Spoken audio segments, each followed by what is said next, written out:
उत्तराखंड विधानसभा सचिवालय में तदर्थ आधार पर नियुक्त 228 कर्मचारियों की बर्खास्तगी का मामला थमने का नाम नहीं ले रहा। देहरादून में बर्खास्त हुए कर्मचारियों ने विधानसभा के बाहर धरना प्रदर्शन किया। उत्तराखंड क्रांति दल ने भी इन कर्मचारियों को समर्थन दिया है। प्रदर्शनकारियों की मांग है कि विधानसभा में अब तक हुई सभी भर्तियों की जांच की जाए और दोषियों के खिलाफ कार्रवाई की जाए या फिर बर्खास्त हुए सभी कर्मचारियों को पुनः नियुक्ति दें।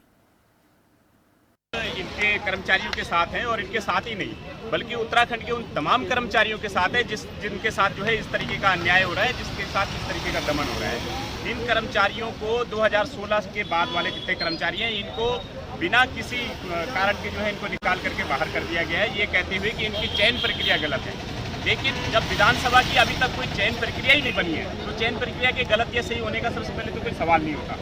और अगर चयन प्रक्रिया को उस चयन प्रक्रिया को गलत बताए जाते हैं तो विधानसभा राज्य बनने से पहले से लेकर के अब तक वहाँ पे जितने भी कर्मचारी हैं सब एक ही चयन प्रक्रिया से बने, जो जिस चयन प्रक्रिया से ये बने।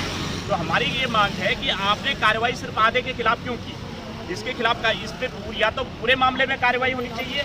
अच्छा, एक अहम सवाल यहाँ पर ये देखने को मिल रहा है, 2001 से 2015 तक की जो भर्तियां हैं उनको न्याय संगत माना गया है, 2016 से 2022 तक की जो भर्तियां हैं उनको जो है असंवैधानिक माना गया है। इसको किस प्रकार से देख रहे हैं? देखिए, गलत बात तो यही है ना कि ऋतु खंडूड़ी ये भी नहीं बोल रही कि वो न्याय संगत है, वो कहीं नहीं कह रही है कि वो न्याय संगत है। जो ऋतु खंडूड़ी ने जो कोटिया कमेटी बिठाई थी, जांच कमेटी, उस कोटिया कमेटी ने भी कहा है कि राज्य बनने से लेकर के सारी भर्तियां गलत है। ये केवल और केवल ऋतु खंडूड़ी कर रही है कि जो ये कहते हुए भी कि हाँ भाई ये गलत है, सारी भर्तियां गलत हैं, तो कार्रवाई आधे के खिलाफ क्यों है? यही तो हमारी मांग है कि भाई अगर आपको कार्रवाई करनी है, आपको निकालना है तो सबको निकालो ना। ये मनमानी, आप विधानसभा अध्यक्ष है तो जो मर्जी करेंगे। विधानसभा अध्यक्ष को ये याद रखना चाहिए कि विधानसभा अध्यक्ष भी वो हमारे वोटों से बनी है, वो जीत के भी हमारे वोटों से आई है। दो जगह की वोटर कार्ड बनाती है, दो जगह की वोटर लिस्ट में नाम लाती है, दिल्ली रहती है और जब यहाँ पे नौकरियां लगाने की बारी आती है तो उत्तर प्रदेश, बिहार, पटना से लोगों को लाती है।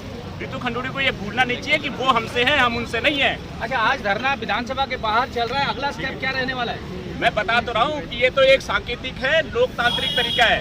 हमें कोई भी तरीका अपनाना पड़े, किसी भी हद तक जाना पड़ेगा। अगर हम सरकार बना सकते हैं तो सरकार गिरा सकते हैं, सिस्टम को बना सकते हैं तो सिस्टम को अपने हाथ में भी लेना हमें बखूबी आता है। इसलिए ऋतु खंडूड़ी हो या कोई भी हो, वो इस बात की हनक में और इस बात की सनक में बिल्कुल न रहे कि उनके पास पुलिस है, उनके पास प्रशासन है, उनके पास फौज है। ये जो कुछ है सब हमसे है, जनता से बढ़ के कुछ नहीं है। जिस दिन जनता न्याय करेगा उस दिन ये सारा टान टपेरा, सारा सिस्टम उठ के खड़ा हो जाएगा।